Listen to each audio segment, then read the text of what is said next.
पूर्ण परमात्मा।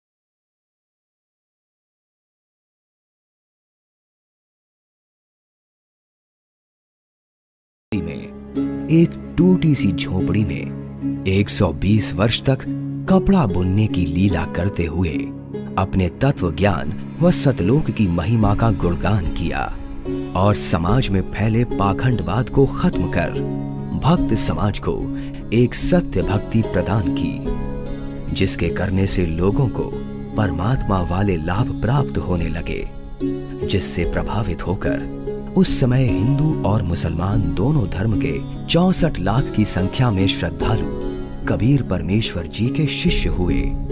वहीं दूसरी तरफ कबीर परमेश्वर जी को एक आम भक्त, संत व गरीब जुलाहा समझ उस समय के मुल्ला, काजी, पंडित और ब्राह्मण कबीर साहिब जी की महिमा चारों तरफ फैलते हुए देख ईर्ष्यावश आए दिन उन पर जुल्म करने की असफल कोशिश करते ही रहते थे।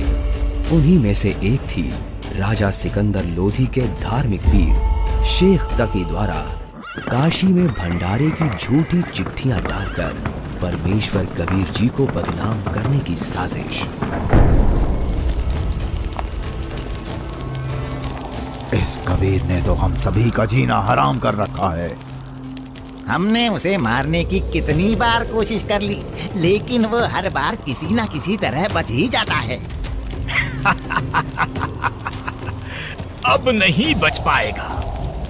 अब की बार मैं ऐसा पैंतरा फेंकूंगा कि उसे काशी छोड़कर भागना ही पड़ेगा।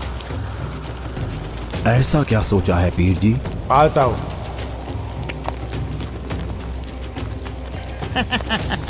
आपने भी क्या तरकीब सोची है? अब तो उस दुष्ट के लिए भारी मुसीबत आने वाली है। अगले ही दिन से एक पत्र भारतवर्ष के कोने कोने में सभी मठों, आश्रमों, मंदिरों में पहुंचने लगा।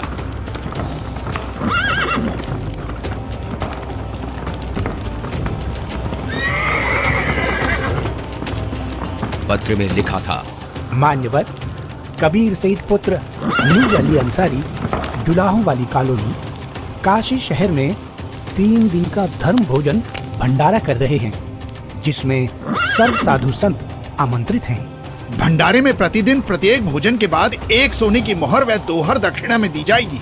भोजन में लड्डू, जलेबी, हलवा, खीर, दही बड़े, मालपुए, रसगुल्ले आदि आदि सब मिष्ठान खाने को मिलेंगे और साथ में सूखा सीधा भी दिया जाएगा। सभी शिष्यों को बता दो, भंडारे में सभी को चलना है।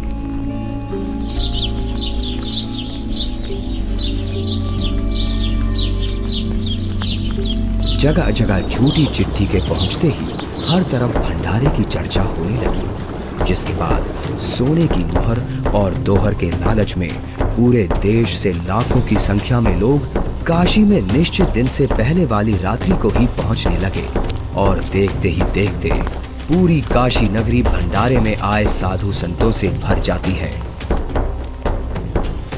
अरे भक्तों, आज इतनी भीड़ कैसे लगी है? तुम किस नींद में सोए हुए हो? तुम्हें पता नहीं, यहाँ काशी में कबीर नाम का सेठ 3 दिन का भंडारा कर रहे हैं, जिसमें प्रत्येक भोजन के साथ 1 सोने की मोहर व दोहर भी दी जाएगी। आपको कोई निमंत्रण पत्र मिला है? हाँ, ये देखो चिट्ठी। ये जरूर किसी की बदमाशी है। मुझे जल्दी से गुरुदेव को सब बताना चाहिए। गुरुदेव, गुरुदेव, गुरुदेव। क्या हुआ रविदास? गुरुदेव, आज तो अपनी काशी छुटेगी। उन दुष्टों ने तो हद कर दी। आपके नाम की झूठी चिट्ठी बंटवा रखी है कि कबीर सेठ पुत्र नीरू 3 दिवसीय भंडारा करेगा, जिसमें प्रत्येक भोजन के बाद खाने वाले को एक सोने की मोहर और एक दोहर भी दी जाएगी।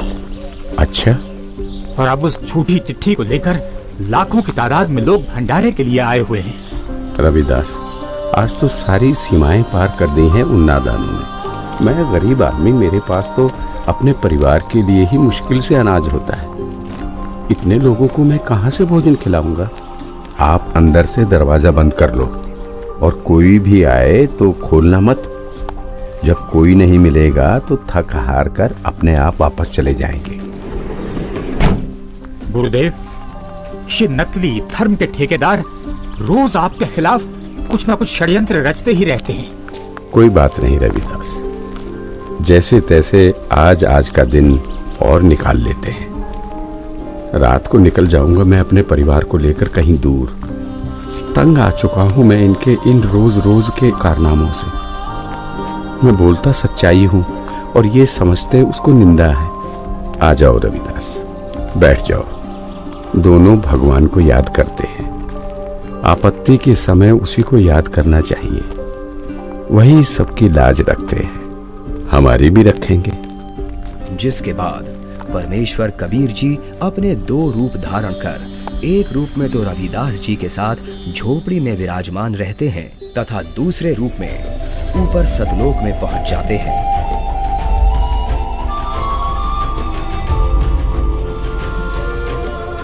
जहां असंख्य बैल उनका इंतजार कर रहे होते हैं, जिनके ऊपर टंगे झोलों में भंडारे के लिए टेंट का सामान और पका पकाया भोजन, लड्डू, जलेबी, कचौड़ी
गरीब कल्प से उतरे, दास गरीब तलप से जिया पे अलग करता केशव आया है, आया है, आया है भंडारा केशव आया है।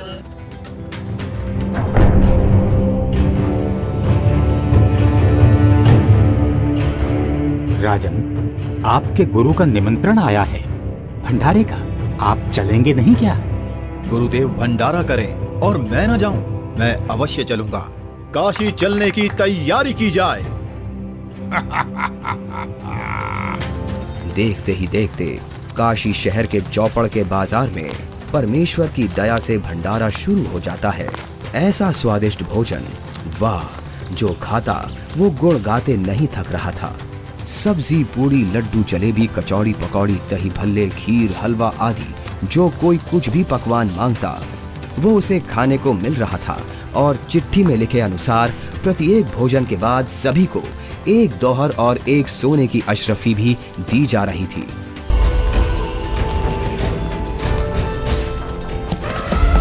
उधर से दिल्ली के बादशाह सिकंदर लोधी भी, जो परमेश्वर कबीर जी का शिष्य हो चुका था, अपने धार्मिक पीर शेख तकी के साथ भंडारे में पहुंच जाता है। अरे ये क्या हो रहा है? ये भंडारा कैसे चल रहा है? भंडारे में परमेश्वर कबीर साहिब जी की जय जयकार सुनकर जहां शेख तकी ने सोचा तो था कि कबीर अपनी झोपड़ी छोड़कर भाग गया होगा और लोग उसको गाली दे रहे होंगे, किंतु उसके विपरीत भंडारा चलते देख शेख तकी के तो तन बदन में आग लग गई। हे भक्तों, कबीर साहिब जी किधर हैं? कबीर साहिब जी का तो मालूम नहीं, किंतु उधर सफेद तंबू में एक व्यक्ति बैठा है, वही भंडारे की सारी व्यवस्था किए हुए है।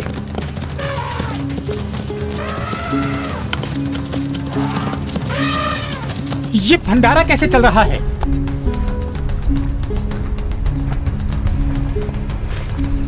कौन हैं आप और कबीर जी से क्या नाता है आपका? मैं एक बंजारा हूँ और कबीर जी मेरे पगड़ी बदल मित्र हैं। उनका संदेश मेरे पास गया था कि एक छोटा सा भंडारा करना है, थोड़ा सामान लेते आइएगा। और भंडारा चल रहा है। 18 लाख आदमी भोजन कर रहे हैं, ये इसे छोटा सा भंडारा कह रहा है। कबीर जी कहाँ हैं? वो क्यों नहीं आए? हे राजन, उनका दास जो बैठा है, उनको तकलीफ उठाने की क्या आवश्यकता? आप भोजन ग्रहण कीजिए। नहीं नहीं, भोजन भंडारा तो मैं गुरुदेव के दर्शनों परांत ही करूंगा।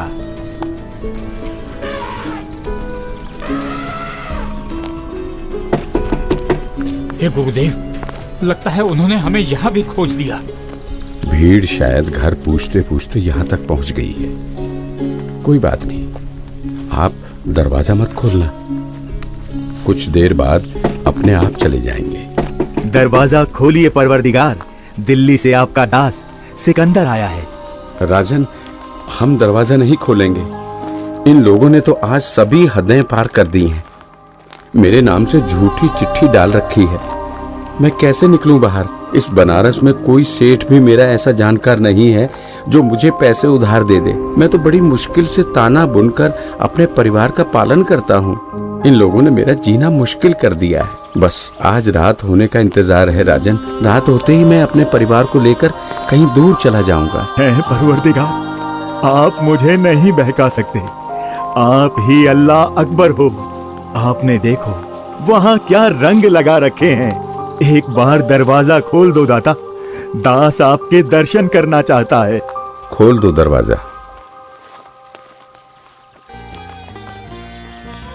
राजा सिकंदर लोधी के आग्रह करने पर परमेश्वर कबीर जी जैसे ही भंडारे में चलने के लिए खड़े होते हैं, तभी उनके सर पर अपने आप ही हीरे पन्ने से जड़ा हुआ एक बहुत ही सुंदर मुकुट आ जाता है और कुटिया से बाहर निकलते ही उस परम पिता पर आसमान से फूलों की वर्षा होने लगती है।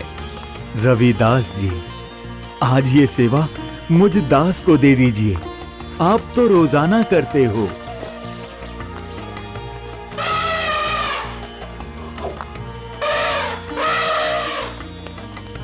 इनमें से कबीर जी कौन है? जिस पर बादशाह सिकंदर लोदी चवर कर रहे हैं वही कबीर हैं।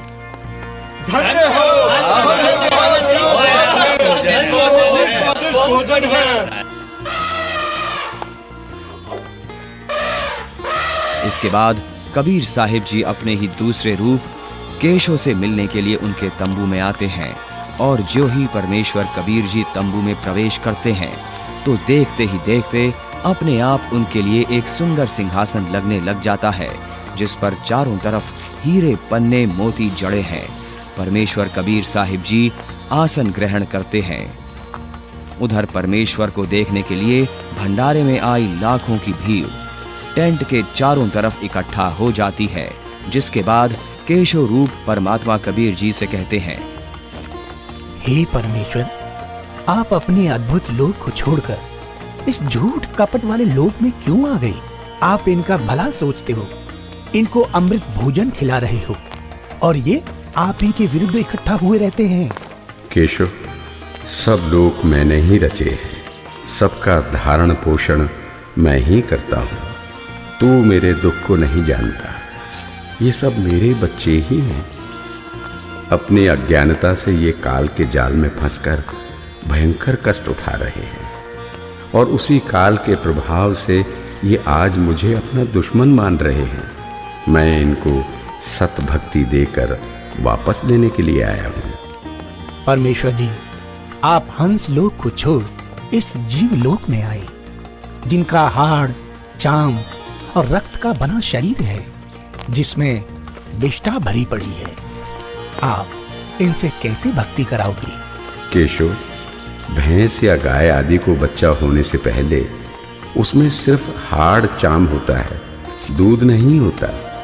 और जब बच्चा हो जाता है तो उसी हाड़ चाम के शरीर से दूध की बाल्टी भी भर जाती है। ठीक इसी प्रकार मैं इनमें भक्ति प्रवेश करूंगा और उस भक्ति से इस हाड़ चाम के शरीर में ही इनको सतलोक प्राप्ति होगी। हे परमेश्वर, ऐसे लोक में जहाँ जमीन पर पांव रखते ही दंड लगता है, ऐसे गंदे लोक में आपकी रहनी पर मैं बलिहारी हूँ। वहीं शेख तकी की चाल उसी पर उल्टी पड़ गई। उसने लोगों को इकट्ठा तो इसलिए किया था कि कबीर किसी को भोजन करा नहीं पाएगा और लोग उसको गालियां देंगे, लेकिन कबीर जी ने उन इकट्ठा हुए लाखों भक्तों को 3 दिन तक मोहन भोजन भी खिलाया और सोने की मोहर व दोहर देकर सत्संग से उनका अज्ञान अंधेरा भी हटाया। फिर भी ये सब शेख तकी से देखा नहीं गया। उसके अंदर जलती ईर्ष्या की आग इतने महान समागम में भी कमी ही ढूंढ रही थी और इसी आग में शेख तकी मुंह बनाकर सिकंदर लोधी से कहने लगा, चलो राजन, इसने क्या भंडारा किया है? बहुत अच्छा सा किया है। ऐसे ऐसे तो हम 100 भंडारे कर देंगे। शेख तकी ने जब इतना कहा ही था कि बोलते बोलते उसका मुंह टेढ़ा का टेढ़ा ही रह गया और वो गूंगा बहरा भी हो गया। उसने कुल 52 बार कबीर साहिब जी पर जुल्म किए, परंतु ये उसके जीवन की आखिरी बकवाद थी जो उसने कबीर परमेश्वर जी के साथ की। 3 दिन तक समागम चला। तीसरे दिन सेवकों ने बचा हुआ सामान व टेंट आदि बैलों पर लाद दिया और चल पड़े।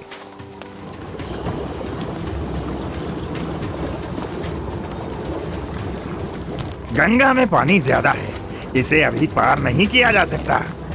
हाँ हाँ, अभी मत जाओ। बंजारे और बैल जैसे ही गंगा के किनारे पहुंचे तो गंगा का पानी एकदम कम हो जाता है और फिर सारे बैल निकल जाते हैं, जिसके बाद गंगा का पानी फिर से ओवरफ्लो होकर बहने लगता है, जिसे देख वहां खड़ी भीड़ आश्चर्यचकित रह जाती है। जाइए केशव, कहीं आपके बंजारे दूर ना निकल जाएं।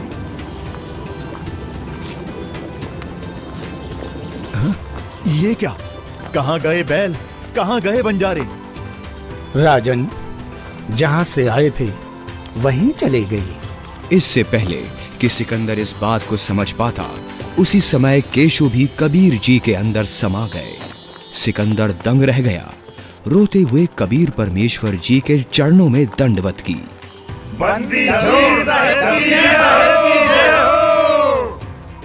इस प्रकार परमेश्वर कबीर साहिब जी ने उन दुष्टों की इस साजिश को भी नाकाम करते हुए यह लीला की और भक्त समाज के सामने एक उदाहरण पेश किया कि चाहे कोई गरीब हो या अमीर, भगवान की भक्ति हर इंसान कर सकता है। जैसे मैंने कपड़ा बुनकर अपना व अपने परिवार का पेट पाला और भक्ति भी की, तो समय आने पर परमात्मा ने मेरी लाज भी रखी। उसी प्रकार आप भी मुझ पर यानी परमात्मा पर विश्वास करो और भक्ति करो। फिर देखना, जब कभी भी आपको मेरी आवश्यकता होगी तो मैं आगे खड़ा मिलूंगा। पर्वत पर्वत मैं फिरा, कारण अपने राम, राम सही के संत मिले, जिन सारे सब काम सच्चा है।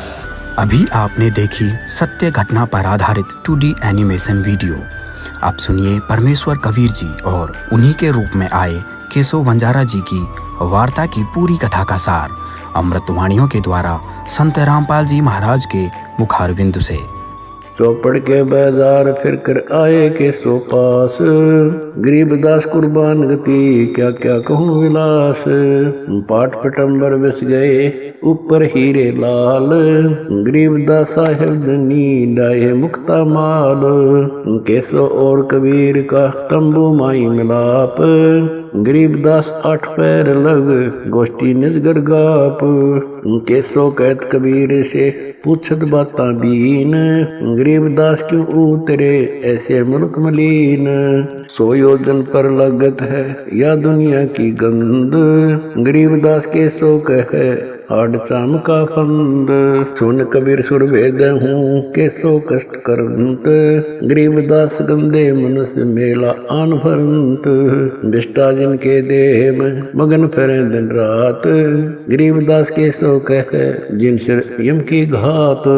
सुन कबीर मन भावने तुम्हारी बात अगाध, गरीबदास के सो कहे तुमसे तुम ही साध। धन कबीर कुर्बान जा ऐसी रहनी तुम्हार, गरीबदास के सो कहे छोड़िए गंदा संसार। नरक भरे तिस उदर है रुदर भरी सब देह, गरीबदास के सो कहे या मनुष्य मुखे है। राम नाम कैसे फूर नरक नगीन शरीर, गरीबदास के सो कहे विलंबे कहाँ कबीर। दम बिन दे ही सही नहीं जमी आसमान, गरीबदास के सो कहे जहाँ रहन स्थान। हीरे पीले मोती जहाँ हीरे बदन सफेद, गरीबदास के सो कहे सुनो देश का भेद। लाल श्याम जहाँ रतन है नहीं भौतिक आकार, गरीबदास के सो कहे चल कबीर परिवार। सुन के सो अब वंदना कह कबीर संदेश, गरीबदास लोक में है हमारा परवेश। आड़ चाम की देई में दूध रतन सरवंत, गरीबदास घट पिंड में ऐसे है भगवंत। तन दूधी को पाड़ कर जय कोई देखे दूध, गरीबदास उस पिंड में आड़ चाम और गूद। हमरे ही हुनियारे है अमरा सर्जनहार, गरीबदास विधि भेद सुन खुल मुक्ति द्वार। युग 70 हम ज्ञान दिया जीवन समझा एक, गरीबदास घर घर फिरे दरे कबीरा भेख। 70 युग सेवन किए किन न बुझी बात, गरीबदास में समझात हूँ मोहे लगावे लात। कल्प कोटि युग बीतिया हम आए हर बेर, गरीबदास के सो सुनो देन भक्ति की टेर। स्वर्ग मृत्यु पाताल में हम बैठे कई बार, गरीबदास घर घर से जा मार मार के मार। हमारी जात अपूर्वी पूरब रहनी हमारे, गरीबदास कैसे जुड़े पश्चिम के कतार। हम हैं ठेठ पूरब के उतरे औगट घाट, गरीबदास जी दक्षिण के यो नहीं मिलती साट। हम पूरब के पूर्वी उत्तर देश उतरंत, गरीबदास जी दक्षिण के यो नहीं संग चलंत। जिन्हों हमारी सीख ली काटू जरा मण जंजीर, गरीबदास के सो सुने ऐसे कहे कबीर। फिर बाजी विद न रचे वे नी जीव अवंत, गरीबदास सत्यलोक में अमर प्रतापावंत अनंत कोट बाजी जहाँ रचे सकल ब्रह्मंड। गरीबदास मैं क्या करूं काल करत जीव खंड। किलों काल निकंद हूँ जीव विध्वंस नहीं होए। गरीबदास जो लाक है शब्द न बूझे कोए। मनुष्य जीव क्या बात है पशु पक्षी परवान। गरीबदास जो लाक है करहूं हंस अमान। मैं बंजारा आदि का यही हमारी साट। गरीबदास जी अबे करूं बोर न आवे बाट। एक गाड्डा एक जलाइए यानी मोए सुहाए। गरीबदास सतलोक में देहूं जीव पहुँचाए। सुन कबीर के शोक है जो कुछ करो शौकीन। गरीबदास मुख्तार तुम ही दीन वे दीन। सुन सतगुर तो से कहूं तुम हो दीन दयाल। गरीबदास आदीन में तुम साहिब अब्दाल। अनंत कोटि ब्रह्मांड को तारत लगे निवार। गरीबदास के शोक है तुम ही दारमदार। तुम ही दारमदार हो यहाँ कल्प नहीं इंच। गरीबदास के शोक है सब तुमरे ही परपंच। के सोतले सौदाम को 9 लाख बोली लीन। गरीबदास बंधन किया बाजत है सुरबीन। के सो और कबीर जित मिलत बेता एक। दास गरीब कबीर हरि दरते नाना भेख। बंजारे और बैल सब लाए थे भरमाल। गरीबदास सतलोक को चले गए तत्काल। आवत जाते ना लखे कौन नाम प्रकाश। गरीबदास बूझ है कहाँ गए हरिदास। हरि में हरि के दास है दासन के हरि पास। गरीबदास पद अगम गति सात की उदास। चलो सिकंदर बादशाह क्यों व्यर्था वक्त गमाए। गरीबदास उस पीर के तन मन लगी भाए। जेता शहर कबीर का हमरे बहुत अनेक। गरीबदास सिख तक के लगी जुबान नेक। गूंगा भया बोले नहीं जवाब जुबान। गरीबदास मारा पड़ा बिन ही करो कमान। एता दोष दरह कहा दग्ध जमी आसमान। गरीबदास गूंगा भया बहरा हुआ कान।